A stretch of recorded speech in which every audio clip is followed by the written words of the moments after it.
spread them out, get their big offensive linemen one-on-one with the Pahokee defense, and run the ball right at them. I really feel that they can have a lot of success because it's obvious that Glade Central has got the size advantage up front.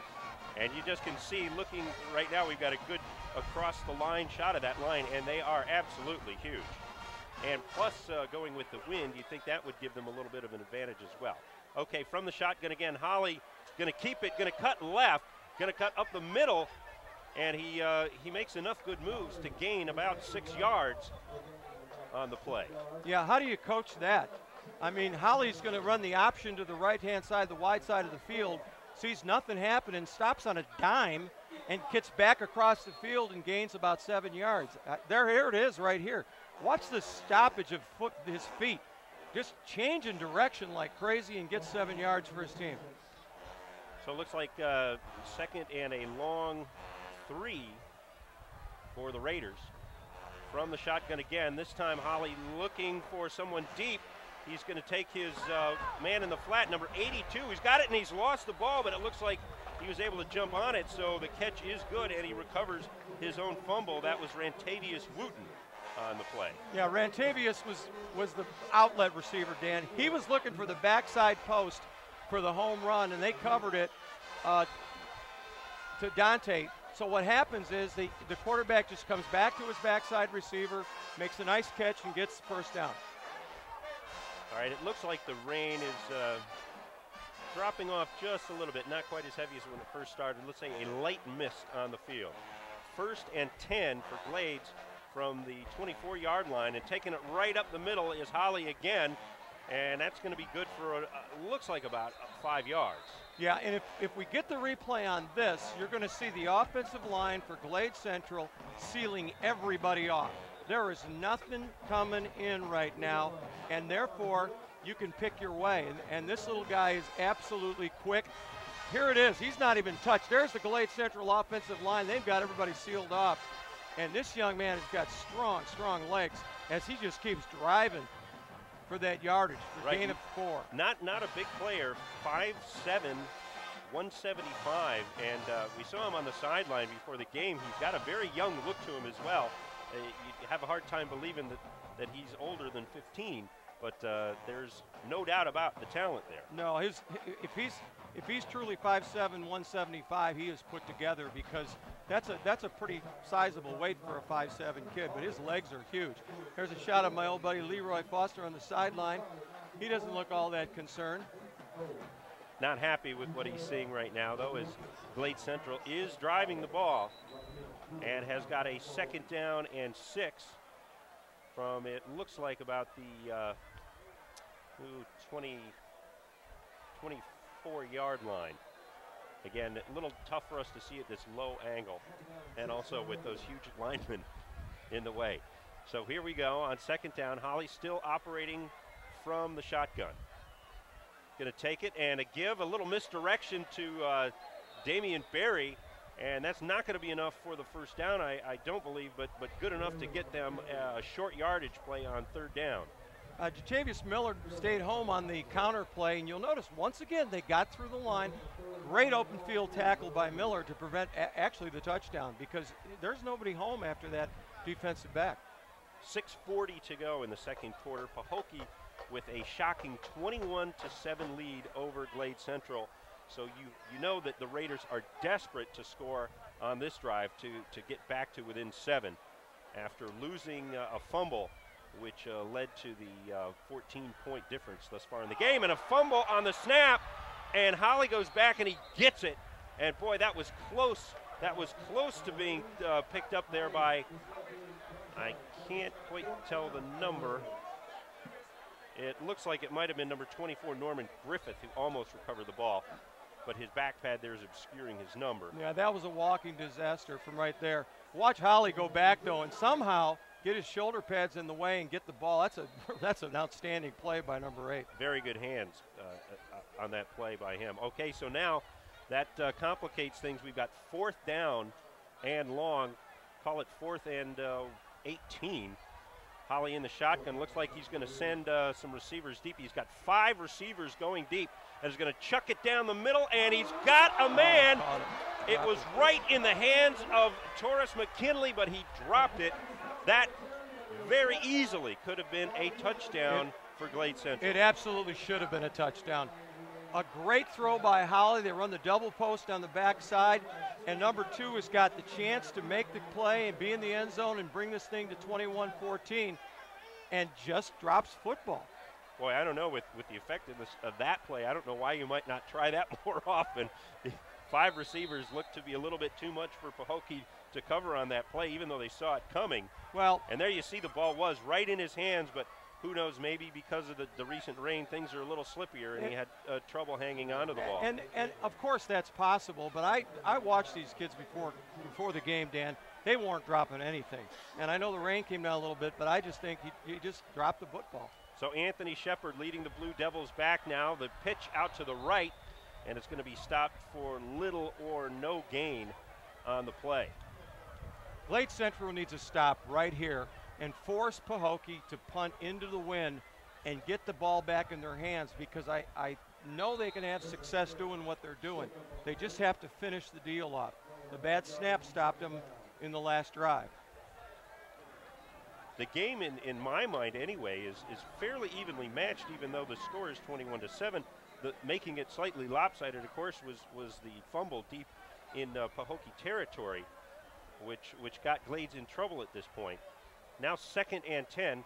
Shepard looks like he's going to throw the ball this time, looking to throw, but he's going to be swarmed before he could get the ball off.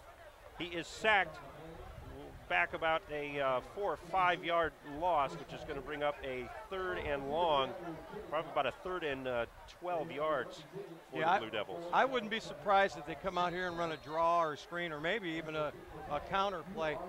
What they tried to run there was just the 2 receivers on the outside and block with 8 more guys, and Glade still got to the quarterback. So it's going to be tough for Pahokee to get in passing situations and just dictate throwing the ball. They have to mix it up, which I know they can do, but they're going to 4 wides here, and we'll see what happens.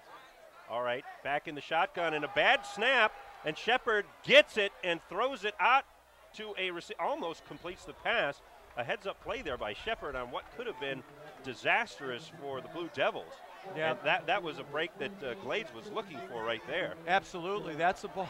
That's the way the ball bounces, and now we've got to assume that the ball's a little slippery, because that's about the 3rd bad snap, shotgun snap that we've seen. So I think the officials should need to be more aware of keeping the ball dry, because it's pretty obvious that it's wet. So Taurus McKinley, number 2 for Glade Central, back to receive after dropping that touchdown pass. Would certainly like to make amends for that by taking this one all the way. Punting the ball, Jose Rodriguez for Pahokee. A big rush on. He does get the kickoff end over end. And Taurus is going to let it drop and not mess with it as the Blue Devils down it at the 34-yard line. Yeah, the kicker is down, but I don't see any flag back there. I think this one's coming back, Dan. I think the Pahokee wideout who was to cover the punt was offsides. We'll see if that's the call. But their kicker is down back here. And, well, I'm not going to make any judgment. It might not even be the kicker, but somebody's down back here where the kicker would have been. Yeah, I can't spot the number from here, but he is being attended to by the trainers. All right, and right now we will go down to the sideline and see what Joel Lewis has for us. Joel. Thanks, Dan. As many of you may already know, South Florida is a great place for football with 3 Division I teams. A lot of professional players come from this area. Pahokee in particular, Ricky Jackson, 6-time Pro Bowler for the New Orleans Saints, as well as Anquan Bolden. Last year, Rookie Wide Receiver of the Year for the Arizona Cardinals. Also, Mr. Football here at Pahokee, and he was one of their winners of many prestigious titles here in Pahokee for the Blue Devils. Back to you guys. All right, thank you, Joel. Yep, Ricky Jackson, and he is here at the game tonight. I don't see him now, but he was down on the field prior to the game. Certainly, Ricky Jackson has got to be considered the most successful product to come out of the Glades as far as a stellar NFL career. All right, the punt ready to go now again, and a shorter kick this time, although it's going to take a good bounce for Pahokee. And Torres is not going to try to receive that one. And it's going to be down at the 42-yard line. So Glades benefits by about 10 yards on that punt. Not a lot of time to work with, though. 3:16 to go in the first half. Plenty of time, though, for Glades to put together a scoring drive to make this game closer. I was going to say, you're not looking at the same game I am, and if you don't think there's plenty of time, these touchdowns can come in 3 seconds. But the punt returner was just way too deep. The ball's not going to go more than 20 yards. Interesting, again, 3 wide to the right, 2 wide to the left, so they're staying in that same formation they did on that last series. And right up the middle goes Holly. He's fighting for some tough yards, and looks like he got about 6 on that play for the Raiders. Yeah, and Holly's somebody's helmet comes off again. I think that's the 4th one of the night. But what a tough kid, because they're just basically spreading them out, and they're running the draw plays, and they're trying to get into the Pahokee defensive line. And I think they should keep doing that. Here's the play. Watch Holly as he just gets those legs going. Look at the leg drive. You can't arm tackle him. A possible face mask there, but it was not called. Yeah, I don't know how the helmet could come off without a face mask call. All right, 2nd down, and Holly again is going to take it around the left side, and he's got some room. He is down to about the 36-yard line before he is stopped by Pahokee. So moving the chains again, a 1st down for Glades Central, and they are having success moving the ball against Pahokee. They are just not scoring as many points as they would like to in the process. Well, Dan, when you got 5 receivers out there, you have to cover them all. And if you're not really checking your quarterback, and the quarterback's by himself. So it's basically, he's got 5 blockers, and you don't have enough defenders if your quarterback's that good of a runner. Well, let's see if Pahokee gambles at all, but they are not. It looks like they're sticking with 7 defensive backs. Holly back looking for a man. He's got some time, and he's going to go deep to the right side. Oh, and receiver turned into defensive back there as Deontay Thompson broke up what could have been an interception, but I think the ball was a little bit high for Casey Hobson to make the pick on that play. I'll tell you what, Deontay Thompson made a heck of a defensive play, because we don't know if that ball would have been picked or not, but he comes back realizing he can't catch the football, and he makes sure that Pahokee doesn't catch it. Absolutely he did. No flag on the play. Rain falling again here. 2nd quarter, Pahokee with a 21-7 lead. Glades with the ball. At quarterback, DeAndre Holly is going to take the ball, looking to his right for a man, stops, reverses direction. He's going to throw, and he's got a receiver on the sideline who drops the ball. Yeah, that's another just dead drop play. Holly rolls to his right, nothing there, comes back to his left, and throws a strike. The young man was on his knees, but he definitely should have caught the football. All right, so 3rd down now, and umbrellas starting to pop up as Rain is revisiting us here. And the booth cam is revisiting us too. There we are, and I'll tell you what, I'm just lucky to be here. I'm just happy to be here. It's just a terrific atmosphere. This is something else to be a part of this game, and not disappointing at all right now. All right, 3rd and 10 now for the Raiders. Holly looking things over. He's in the shotgun, calls for the ball. He's got 5 wide receivers out there. He's got a lot of time to throw, but nobody to throw it to. He is standing back, and he launches it deep into the end zone, and it's going to be out of the end zone. He was looking once again for Torres McKinley, and that took forever. Let's see, I don't see a flag on the play, no. No, but he was looking for the home run, and Holly, if he would have come back to his intermediate receivers, those guys had come back to the ball, but he was looking deep the whole way. And that deep ball is going to be tough to throw, Dan, with the wind, because it does take off. There's no doubt. And that's happened a couple of times to Holly now. He was perfect throwing against the wind on the first play of the game on that 85-yard touchdown play to Deontay Thompson. On 4th down now, he will go again. Looked like a little movement there. I did not see a flag, though. The throw out in the flat, and it's a nice catch. And let's see if it is ruled a completion. It is. That was Deontay Thompson coming down with the ball. Very nice catch by Thompson. Thompson is a big-time player. They've really missed him.